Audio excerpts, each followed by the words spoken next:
Okay, so let me give you a third example about the lesson for today. In this problem, we have 3x squared plus 11x minus 4, okay? And we will still be using the box method. First step is we need to draw a 2 by 2 box. Okay? And then what term are we going to write here? That's right, it's the leading term. It's 3x squared. And what about here? That's right, it's the constant, which is negative 4. And then after that will be multiplication. Okay, we will multiply this to 3x squared and negative 4. And that will give us negative 12x squared. Okay? And then we need to look at the factors of 12. What are the factors of 12 that will give us positive 11? Okay? Again, since this is negative, that means the two factors have different signs, and the larger number should be positive simply because the second term here is positive. If this is negative, then that means the larger number should be negative. Okay? So what are the factors of 12? X squared, that's 12x and x. The larger number should be positive and the smaller number should be negative. It's 4x and 3x. This should be negative. And then we have 6x and 2x. This should be negative. Okay? Now, which among these three pairs will give us a sum of 11x when we add? This will give us 12x plus negative x, or 12x minus x. That will give us 11x. Right here, we already got the correct combination. So I will write here 12x and negative x. Okay? Since this is positive, I'm going to write here plus. Since this is negative, then I'm going to write here negative. Okay? And then I will write x here and another x here.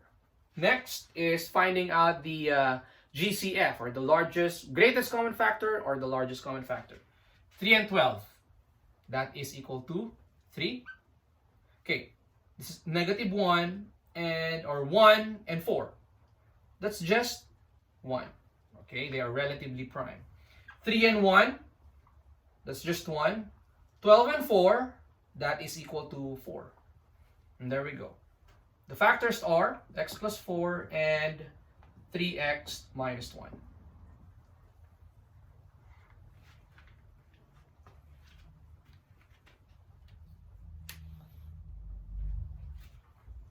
Okay, so this is the last example in today's topic. Here we have 8x squared minus 10x plus 3, and still we will be using the what we call the box method. First step is we need to draw a 2 by 2 box. And then we will write here the leading term, the one that has x squared. Here, we will write the constant, which is 3. And then after that, we need to multiply this 2. That is 8x squared times 3. And that will give us 24x squared. Now, since this is positive, okay, we're looking at factors that are that have the same sign. Both of them can be positive or both of them can be negative.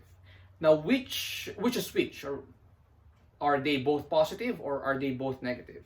To answer that question, we need to look at the second term. This is negative. So if this is positive here and this is negative, then that means both factors should be negative. Okay? So what are the factors of 24? That will give us negative 10. A sum of negative 10. So let's try 12x and 2x. Both are negative. The answer is negative 14x. Nope. What about 8 and 3? Okay. Negative 8 times negative 3 is equal to positive 24. If we add these two, is that equal to negative 10? Nope, it's equal to negative 11x. What about negative 6x and negative 4x? Negative 6 times negative 4 is positive 24. If we add these two, is it equal to negative 10x? Yes, it's equal to negative 10x. So we're looking at these two combinations. Okay? So that's negative 6x and negative 4x. Now, since this is negative, then this will also be negative. Negative here will be negative, and x, and then x. And then after that, we need to look at the greatest common factor. 8 and 6. GCF is equal to, that's right, it's equal to 2. What about 4 and 3? It's just 1. 8 and 4, what's the greatest common factor?